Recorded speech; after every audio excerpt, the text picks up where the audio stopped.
What's up, guys? It's John with National Sports Entertainment, and I wanted to go into tonight's NBA schedule. If you missed my hockey picks or my college basketball picks, I advise you watch my last video. I put that out last night, and I always like to look at NBA the next day. So right off the bat, I was going to play this one as a leg 2, and I've decided to make it a leg 3. They had Cleveland -4 going into the game. And I understand Tatum's out and Horford, it makes a difference. But you're going to have people just assuming it's the Celtics, not understanding they got guys like White. I think White might be hurt now too, but they got guys like Brown. They got guys like Smart. They have a bunch of guys. They're one of those teams that is incredibly deep.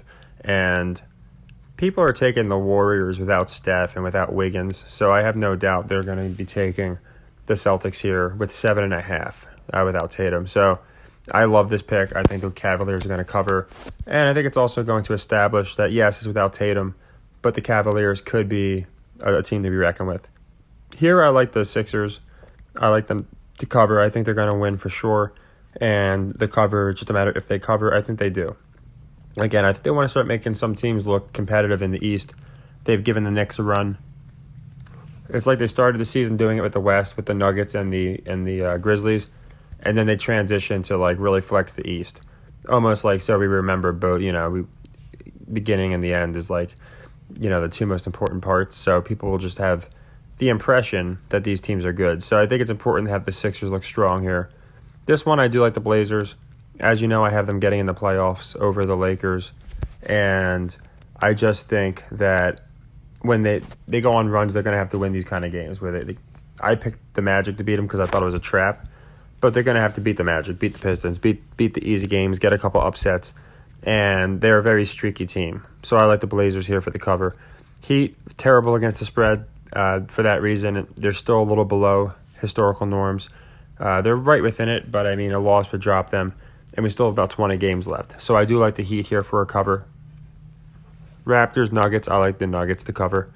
I don't think they want the Raptors too far ahead of the Pacers here. Or the other teams, the Bulls, etc. So I think it's important they lose. Now it's whether the Nuggets cover.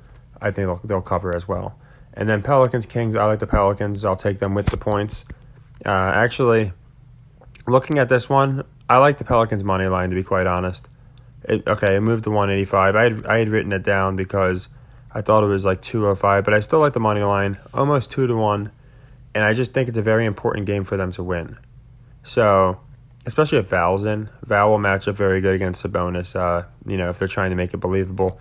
I noticed that they will do that, actually. They'll make it believable. So when Sabonis, even, any of these, like Nurk, these pretty good centers, but not great, when they're playing, or power forwards, whatever the Sabonis is, when they're playing average guys, they go nuts. But then when they get matched up against an AD or someone better or as good, they just disappear. So I could definitely see Val neutralizing him. They make that believable.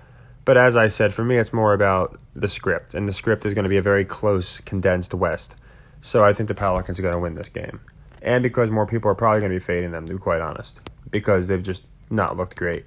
So, as I always do, we just plug them in. Like I said, the Cavs, I literally just changed before starting the video to leg 3. It was my leg 2, and my leg 3 was actually going to be Nuggets cover the Raptors. But for some reason, like I said, I just saw them move the line from 4 to 7, and for 7.5, and it makes me feel like they really want us taking the Celtics with the points. So for this one, I do like playing at leg 3, and like I said, we've closed so many of our leg 2s. We still have some open, of course, but we've closed so many of them. So here's one from not a while back, but several nights back, several picks back, and there we go. Cavs cover Celtics. So that's going to be our most important play of the night as far as NBA, just because you never want to lose a 3-legger. Of course, we're going to, but we want to lose as little as possible. So that one I do like as a leg 3, and here's my college and NHL. Like I said, if you missed that, just watch the last video. Then Blazers, Pistons, and Sixers cover. Both of those covers I like as leg 1s. Even though I do think the Blazers are going to make a run, and I strongly believe they'll make the playoffs, I've had a bad read on them picking their games this year, which ones they're going to win and lose. So I'm just limiting them to leg 1 as I am the 76ers cover Pacers. Now, Heat cover Hawks is more of a metric game, so that one I am going to make a leg 2. Just because the metrics, again, the Heat are really bad against the spread. I can see people fading them. And the metrics typically work out for us, not always. There's Tulsa that let us down. But for the most part, we're over 100 units because of that.